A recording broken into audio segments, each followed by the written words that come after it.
Hey, what's going on, guys? It's Jack. There's been some monumental changes for healers and tanks today on the War Within beta, and we're here to cover all of it. Healers have gotten some massive single target buffs and a few different healing buffs going in. Tanks have gotten largely nerfed, as only a couple of tanks have gotten like net neutral or net positive buffs like Brewmaster.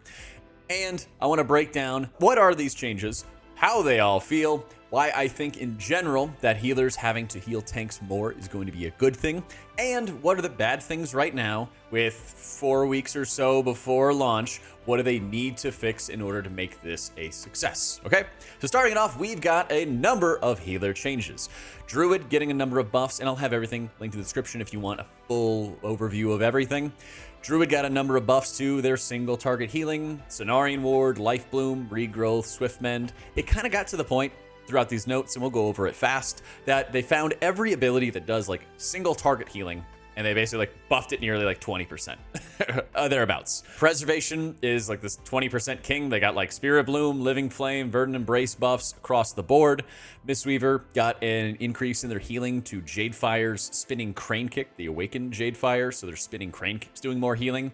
They nerfed Tear of Mourning, which might have an impact on the caster raid playstyle. Really eager to see if we can get more raid testing to see how that goes. They nerfed some damage out of like Celestial Conduit, but it still remains really strong. They buffed Vivify, which is going to be very strong. Paladin got some increased healing to Word of Glory, Flash of Light. As an example, slight nerfs to Beacon, Awakening, and Summer, Blessing of Summer, have now swapped positions, so you're not forced to take Summer in order to get Awakening, which is huge. Discipline Priest got Defensive Penance buffed, whippy. Powered Shield buffed, Powered Life buffed. Holy Priest got Flash Heal, Serenity, and Heal buff, which is going to be excellent when it comes to their M+ profile, their healing. I really think Lightweaver is going to be the way next expansion, kind of debating between Divine Image and Divine Word as to which one's going to be better. We're going to do some more testing for that, of course. But your single target healing increasing is massive ups for a 5-man environment. Helps a bit in raids, but I think in general, Sanctify is too strong to not just like focus on building up more Sanctify casts in raids. Shaman got some pretty hefty nerfs to Ancestral Guidance, going from like 25% of your healing to 10%. Ascendance got some nerfs both in Deeply Rooted Elements proc rate and the actual replicated healing that Ascendance gives you. Not too much of a surprise since they just made some substantial buffs with the Shaman rework where you're getting 2-minute Ascendance, which is nuts. They had like a couple slight nerfs to some things like Downpour, but then they also, again, buff spot healing by increasing the healing to Healing Wave, the instant healing out of Riptide, and Healing Surge output. So bit of a mixed bag on the side of Shaman, but in general, it felt fantastic being able to have greater single target output to account for needing to heal the tanks more.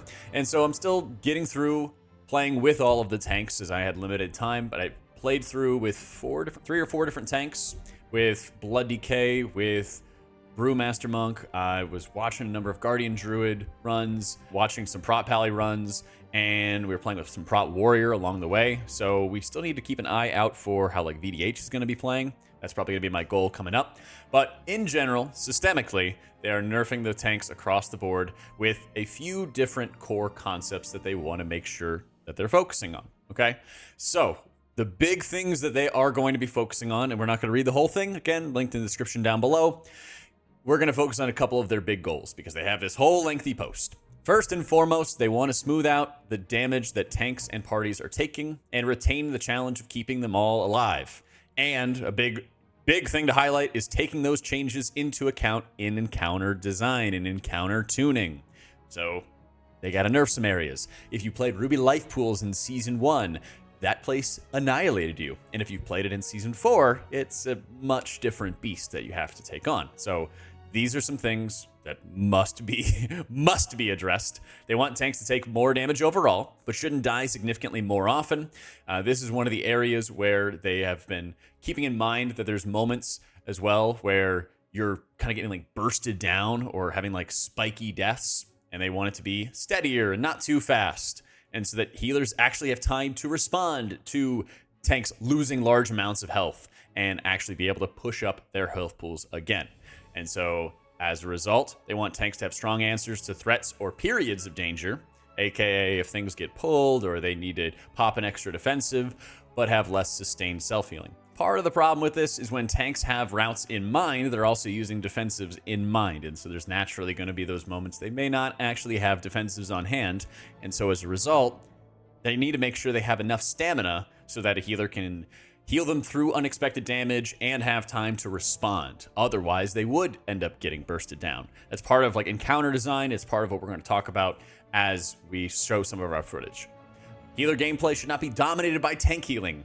Another big part of what we're going to be talking about. So again, these are the areas that the experiment they're doing is going to be a fail if healer gameplay is dominated by tank healing, if tanks don't have their strong answers to threats, if tank gameplay is changing significantly or requiring kiting to survive, right? I think a lot of fear has built up in this post because of the memories of Shadowlands Season 1, where a tank would walk into a 3-pack of mobs and end up having to kite by the end of it because they were so weak.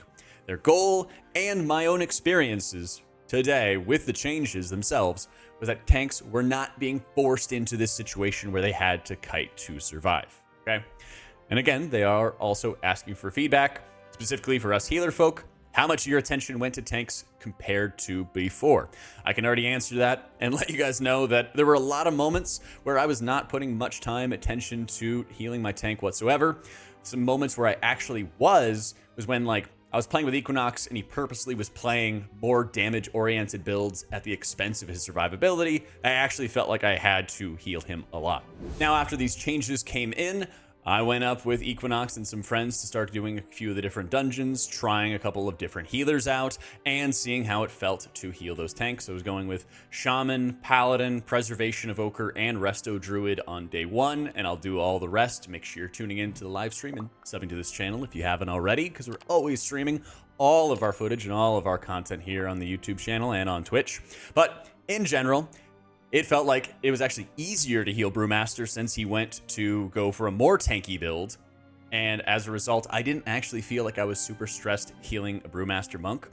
And when it came to testing out a variety of tanks, I would say, in general, my experiences over the course of it was that I had to make sure I kept my eye on the tank rather than immediately sort of defaulting to add damage. Because there's these moments where you walk into trash packs, and my eyes are usually going onto the mobs themselves to look at the casts and which DPS players are being targeted, or if they're targeting me. A lot of the priority when I've gone in throughout beta has been dealing with the ridiculous amount of casts and bolts and things like that going all over the place. But I've never really feared those casts going out onto the tank. I've always feared it going out onto our party. And so as a result, there's moments in the latest changes where I feel like, oh, I actually have to keep an eye on the tank and think about how I'm going to support the tank if something goes wrong, if there's going to be additional damage. I felt like on the first run when I was playing on my Shaman that I actually had to refresh some Earth Shield a little bit more, and it almost made me want to run Reactive Warding, which is one of the changes for the talents they've made for the Spec Tree, so that when you refresh your Earth Shield, it's going to do additional healing. I think some things like that and making adjustments depending on how tanky your tank player is are actually going to be pretty good. With Brewmaster being the only tank I felt like got like a net buff out of this, it felt like they were incredibly stout, had a lot of control over their own health pool, their survivability, and while I was finding moments where I was adding extra healing, it felt like Brew had that steady damage intake that I think we all really want to have out of our tanks, so that yes, there were moments where things went wrong. We had like 3 abominations out on the patchwork boss of like in Necrotic Wake. We had way too many mobs up. We had way too many issues that we produced. That was our fault for failing mechanics, and I still felt like I had time to be able to heal my tank. I think that's a great thing, and I think that it's something that's much needed. Now, there were some moments where we were playing with Blood Decay, and there were some moments we were playing with other tanks where, yeah, we maybe overpulled a little bit, and there were moments where tanks can get very much punished. I was doing a Preservation Evoker run with a Blood Decay, and I was tossing my like Renewing Blaze copycat from Flame Shaper onto the tank and doing obscene amounts of healing to him. But there were also moments where if I didn't have like Time Dilation or Renewing Blaze, blood felt extremely, extremely spiky, and at the time of this video, they're also reverting some of the nerfs that were put into Blood Decay, so I'll be eager to see the sort of like final product. Now, it felt like they did have good agency over their life, but that's also what Blood DK is usually known for, so there are a lot of moments where I'm very much looking forward to seeing how Blood DK is going to end, as they were much spikier. I had really good success on healers that had a lot of externals to give to the tank when they were playing Blood. I played like Lightsmith Paladin with a Blood DK, I played Flameshaper Evoker with a Blood DK, and so having Sack and the Lightsmith Bulwarks was really huge because that extra effective health kind of gave him some time to respond. Time Dilation and giving Renewing Blaze were fantastic, giving them time to respond. The tank felt like I needed a bit more support to give to him, rather than my experiences playing with like Prot Warrior or Brewmaster. Prot Warrior felt pretty good thus far, and there were only a couple moments where it felt like the burst got really high, especially when we were in Grim Atoll and there's some of the enforcers that enrage, and there's a really high amount of magic damage going on into that instance. But overall, I didn't feel like Prot Warrior was ever on like life support or in some like massive struggle situation. I was keeping an eye on like Dorky playing with Bear and with like Prot Paladin, and there were definitely some moments where it felt like they needed a bit more healing, but he also had a lot of survivability and a lot of like agency over his own life. One thing that I think is really common for tanks as a whole is it actually doesn't feel like tanks have as much stamina as I think they should. Because one of the biggest things I noticed, especially when playing with a brew, is that because of stagger, you have a smoother damage pattern that naturally is going to avoid spike damage. But for the other ones that don't, especially for when mobs have tank busters or enrages, that is definitely those areas where you can't help but see the tank spike low, and the emphasis on that additional stamina and how it can help avoid the burst damage will actually make quite a big difference. So I've gotten a bunch of negative comments, especially when I was streaming that day, of why it's so bad that like they're nerfing tanks and how it's like the end of the world and it's horrible and all this stuff. Honestly, I just disagree. I think that for an extremely long time, healers have been coming in and telling me how much they want to be healing again. And I'm like, yeah, I also would like to be so busy with healing that I don't feel pressured to be a DPS bot. I would like to spend time healing characters and not doing mechanics and affixes all the time. I would like to spend this time healing, and if I'm doing a good job, then I am rewarded with my efficient gameplay by having high mana and getting to add lots of extra damage in downtime, or some extra damage in downtime. A lot of classes, I mean, Holy Priest comes to mind, where a lot of their damage is like concentrated in hitting Holy Fire on cooldown.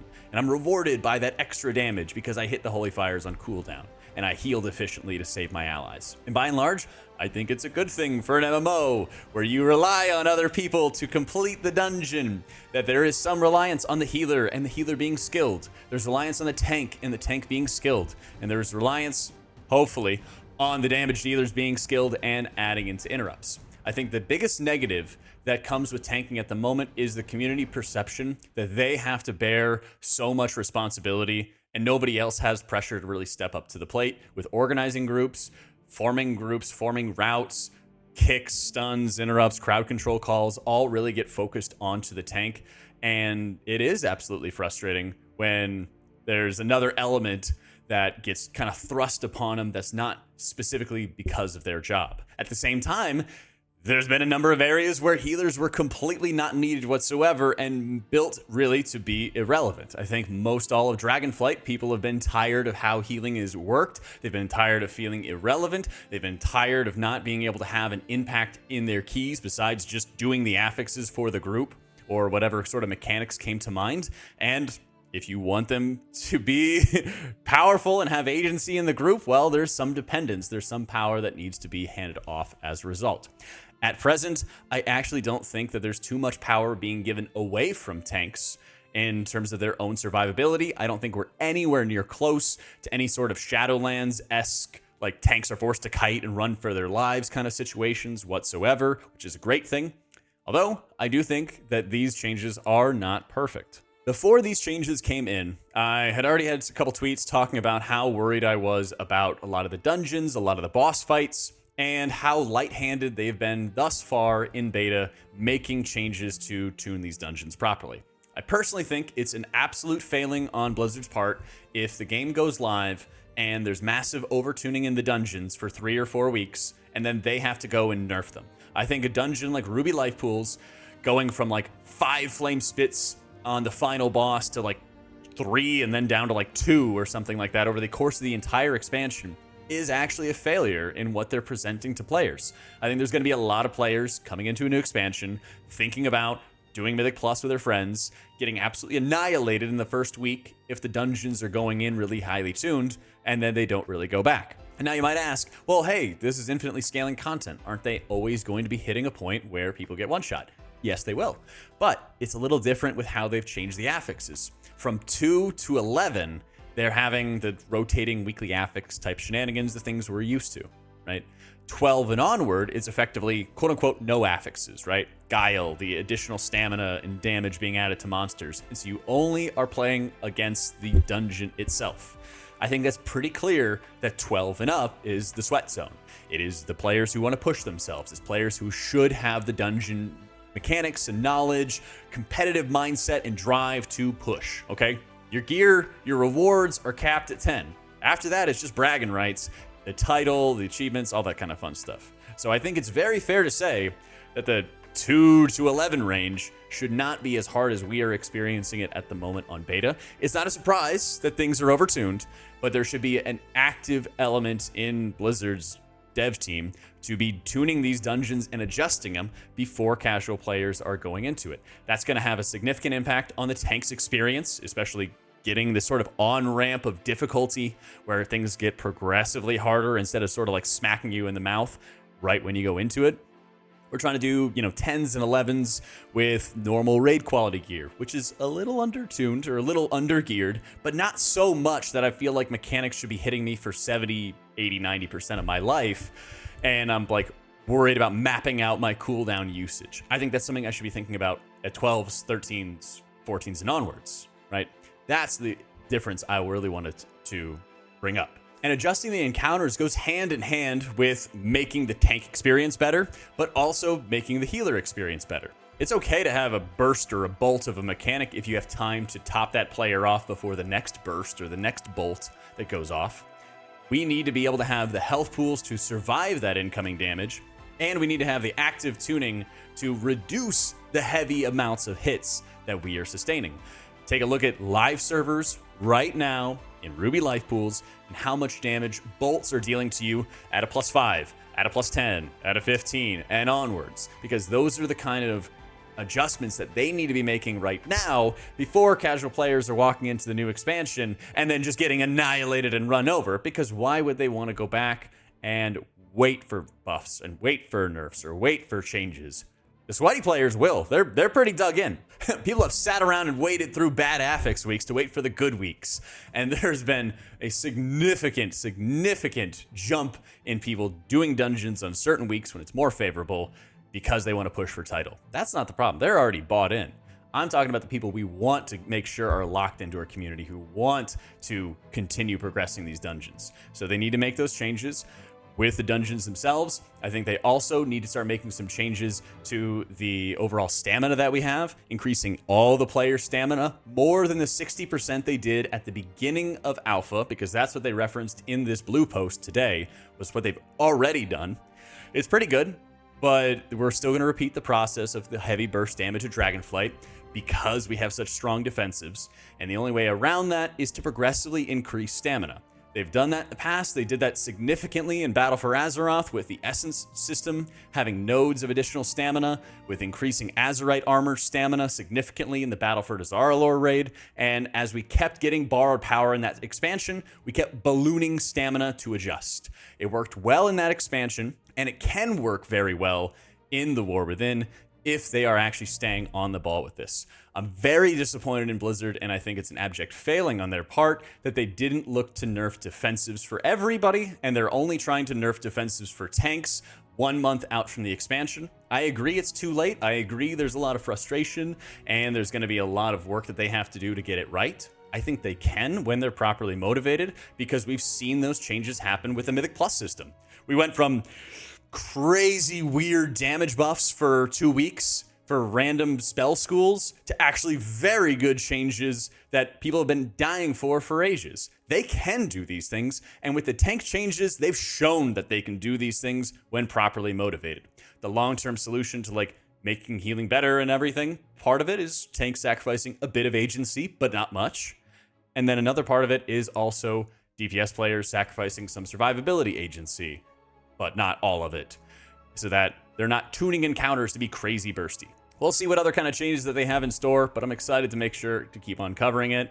And I'm much more hopeful that they're making these changes and ripping off the Band-Aid, even if it could have been sooner, should have been better, should have been whatever. I'm glad they're making changes to the War Within healing situation, because if they didn't, it would just be a repeat of Dragonflight. And we have all agreed that we don't want that. So thank you so much for watching. Appreciate you guys taking the time today. Be sure to subscribe if you haven't already. And thank you to our patrons, YouTube members, and Twitch subscribers who make all this possible. Cheers, guys.